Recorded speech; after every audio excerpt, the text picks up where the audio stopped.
சேலம் மாவட்டம் வாழப்பாடி அருகே உள்ள பழமையான தாண்டூரீஸ்வரர் திருக்கோவிலில் ஒரே நாளில் 100க்கும் மேற்பட்ட திருமணங்கள் நடைபெற்றதால் கடும் கூட்ட நெரிசல் ஏற்பட்டது. இதனால் மணமக்களின் பெற்றோர் மற்றும் உறவினர்களிடையே வாக்குவாதம் தள்ளுமுள்ளு ஏற்பட்டதால் பரபரப்பு நிலவியது.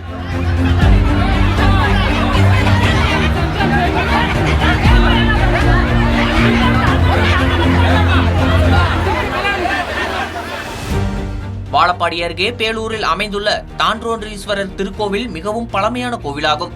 வைகாசி மாத வளர்பிறையின் கடைசி சுப முகூர்த்த நாளை முன்னிட்டு உள்ளூர் மட்டுமின்றி வாழப்பாடி, சேலம், ஆத்தூர், கள்ளக்குறிச்சி உள்ளிட்ட பல்வேறு பகுதிகளிலிருந்து ஏராளமான மணமக்கள் திருமணம் செய்து கொள்ள கோவிலுக்கு வந்திருந்தனர். அதிகாலை முதலே மணமக்கள், பெற்றோர் மற்றும் உறவினர்கள் கோவில் வளாகத்தில் திரண்டிருந்ததால் கடும் கூட்ட நெரிசல் ஏற்பட்டது. போதிய முன்னேற்பாடுகள் இல்லாத காரணத்தால் திருமணம் நடத்த இடம் பிடிப்பதில் சிக்கல் ஏற்பட்டதாக கூறப்படுகிறது.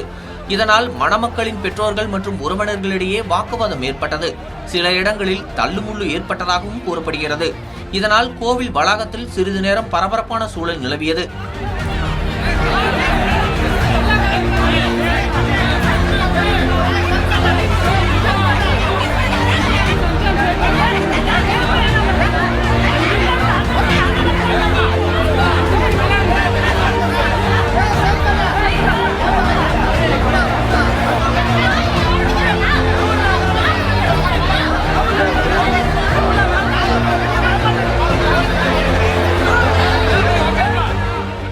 பின்னர் கோவில் நிர்வாகத்தினர் மற்றும் அங்கிருந்தோர் தலையிட்டு நிலைமையை சமரசப்படுத்தியதை தொடர்ந்து திருமண நிகழ்ச்சிகள் சுமூகமாக நடைபெற்றன.